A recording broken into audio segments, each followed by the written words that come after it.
ज़रा सोचो, अगर तुम्हारे घर में रखे खिलौने अचानक जिंदा हो जाएं और तुम्हें मारने के लिए एक प्रोफेशनल फौज बन जाए तो क्या तुम बच पाओगे। मैक्स जमीन पर लेटकर मरने का नाटक कर रहा होता है, लेकिन इसका पीछा करने वाला खिलौना फौजी इसे छोड़ने वाले नहीं थे।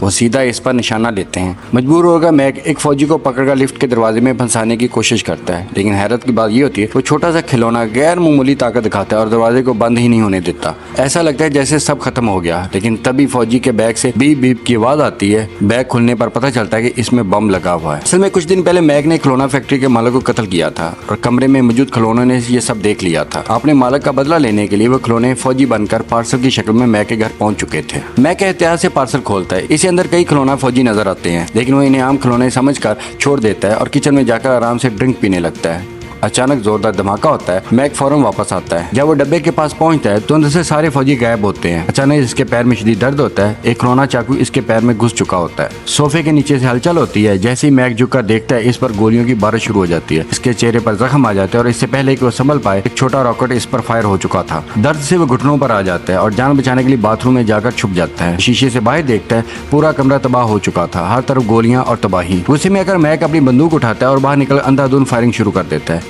कुछ देर बाद सब खामोश हो जाता है, लेकिन जैसे ही वो सोफा उठाता है इसकी आंखें खुली की खुली रह जाती हैं। नीचे सैकड़ों खिलौना फौजी मौजूद होते हैं। कुछ जख्मी साथियों का इलाज कर रहा है, कोई छोटी गाड़ियों में बैठकर पीछे हट रहा है, बिल्कुल असली फौज की तरह। अचानक 3 खिलौना हेलीकॉप्टर इसकी तरफ आते हैं और इस पर हमला शुरू कर देते हैं। गोलियां, रॉकेट, हर तरफ से हमला। मैक सर भी नहीं उठा पाता और दोबारा बाथरूम में छुप जाता है और एक गोला दरवाजा तोड़ देता है और एक हेलीकॉप्टर अंदर घुस जाता है। मैक फौरन तौलिए से इसे पकड़ जमीन पर पटक देता है और दूसरों को गोली मारकर गिरा देता है। जो बाकी बच जाते हैं इन्हें वो उठाकर टॉयलेट में बहा देता है, मगर फिर भी आवाज आती है तो वो हेयर ड्रायर पानी में फेंक देता है और आखिरकार सब खामोश हो जाता है। मैक सूखा सांस लेता है, लेकिन तभी दरवाजे के नीचे से एक पर्ची आती है। मैक, हथियार डाल दो। लेकिन वो हार मानने वाला नहीं था। वो जवाब देता है, लड़ाई आखिरी सांस तक चलेगी। कुछ देर बाद खामोशी हो जाती है, मगर बाहर पूरा कमरा बारूद से भरा होता है। मजबूर होकर मैक खिड़की से बाहर निकलता है। 100 मीटर ऊंची इमारत की दीवार पर लटक कर आगे बढ़ने लगता है। नीचे गहरी खाई, एक गलती सीधी मौत। तभी एक खिलौना हेलीकॉप्टर पीछे से इस पर हमला करता है।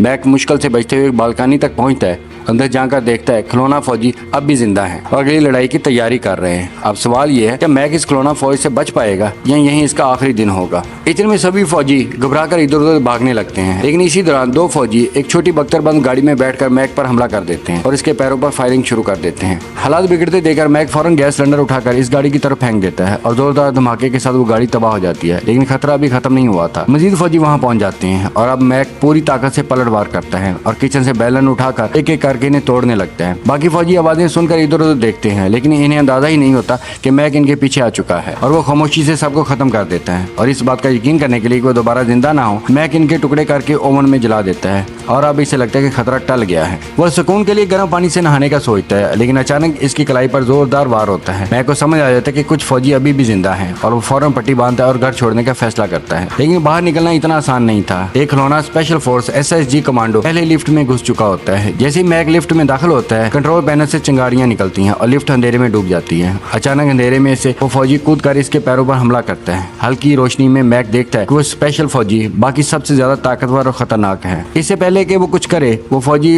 वेंटिलेशन के रास्ते ऊपर चढ़ जाता है। मैक समझ जाता है कि लिफ्ट में रुकना मौत है। वो भी फौरन वेंटिलेशन शाफ्ट में चढ़ जाता है, लेकिन जैसे ही वो आगे बढ़ता है वही फौजी इसके ऊपर चाकू लेकर घात लगाए बैठा होता है। इसी वक्त साथ वाली लिफ्ट तेजी से ऊपर आती है। सही मौका देखकर मैक छलांग लगा देता है और दूसरी लिफ्ट की छत पर जा गिरता है। फिर अंदर दाखिल होता है। वो फौरन नीचे जाने के लिए बटन दबा देता है, लेकिन तभी वही स्पेशल फौजी भी अंदर आ जाता है। दोनों की दरमियान जबरदस्त लड़ाई शुरू हो जाती है। आखिरकार मैक इसे झटक कर दूर फेंक देता है। जैसे लिफ्ट का दरवाजा बंद होने लगता है, मैक एक बार फिर मरने का नाटक करता है। SSG इसके करीब आता है और अचानक मैक इसे पकड़कर पूरी ताकत से दरवाजे में फंसा देता है। फौजी पूरी कोशिश करता है दरवाजा रोकने की, लेकिन चंद सेकंड बाद दरवाजा बंद हो जाता है और वो कुचल दिया जाता है। मैक सुकून का सांस लेता है और इसे लगता है कि अब सब खत्म हो गया, लेकिन तभी कुचले फौजी के बैग से बीप बीप की आवाज आती है। मैक हैरान होकर बैग खोलता है और देखता है कि इसमें एक माइक्रो बम लगा हुआ है और अगले ही लम्हे जोरदार धमाका होता है। इस बार मैक बच नहीं पाता और इसी के साथ ये अजीब और खतरनाक जंग खत्म हो जाती है, जहाँ बदले की आग में जलते खिलौनों ने आखिरकार अपने मालिक का बदला ले लिया। उम्मीद है आज की कहानी आपको पसंद आई होगी। मजीद अच्छी कहानियों के लिए आप हमारे चैनल को सब्सक्राइब करें।